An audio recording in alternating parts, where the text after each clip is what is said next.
काही काही जण चुका करतात, कचरा अजून टाकतायत.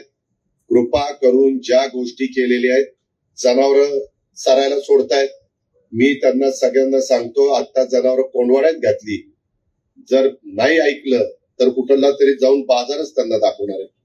आणि ते मालक लोक आहेत, त्यांना मी निर्वाणीचा इशारा देतो, ऐकलं तर ठीक, नाही ऐकलं तर मालकांवर केसेस होतील.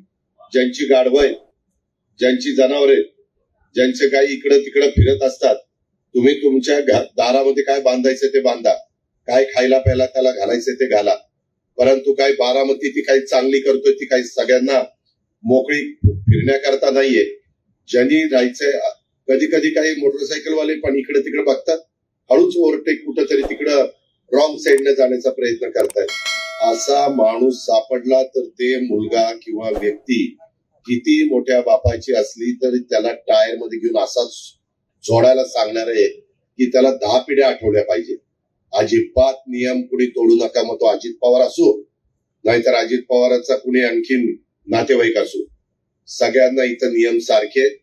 मी जे करतोय ते आपल्या बारामतीकरांच्या करता करतोय, आपल्या सर्वांच्या करता करतोय आणि त्याच्यामुळं अनेक जण प्रतिसाद देत आहेत. अनेक गोष्टी आपल्याला करायच्या, परंतु काही काही जण त्याच्यातनं काही डोकी लढवण्याचा प्रयत्न करतात, कृत्याकडे काढण्याचा प्रयत्न करतात.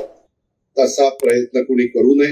मी अनेक ठिकाणी झाडं लावली, तिथं झाडं पण कुणी येत आहेत, शेरडं करडं किंवा जनावर खातायत, हे पण चालणार नाही.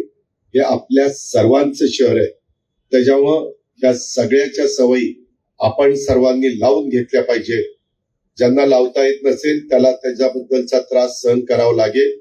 आजच सकाळी मला एक जण सापडला होता, जिथं माणसांना बसायला गेलंय तिथं मर्यादित मोटरसायकल घातली, निवांत मोटरसायकलवर मांडीड घालून बसलाय आणि त्यांच्याशी चर्चा करतोय.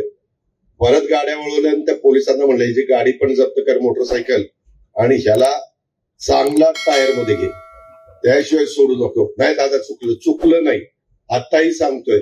एवढं ऐकून पण कुणी चुकलं, पेपरवाल्यांनी प्रसिद्धी द्या, टीव्हीवाल्यांनी बाकीच्या बातम्या दाखवतात, तसं जरा ह्या बातम्या दाखवा मी बोललेलो, म्हणजे मग लोकांनाही कळेल. आणि इथं पण रुंद करणार आहे 4 लेन रस्ता. आता मोदी पागेचा ओढा त्याचंही काम काढलेलं आहे. हा 4 पदरी रस्ता करताना पलीकड पण सर्व्हिस रोड घेतोय. तिकडं तर मार्केटच आहे बरचसं, किंवा आपलं सामाजिक न्याय विभागाचं हॉस्टेल आहे आणि ते आर्य जगताप अध्यक्ष होते त्याचं हॉस्टेल. आता त्याचा अध्यक्ष कोण आहे समोरच्या हॉस्टेलचा? सोनवणे. कोण? भारत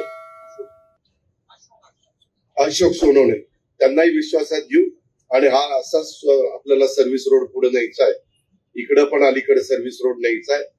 त्या गोष्टी केल्याशिवाय बारामतीतलं ट्रॅफिक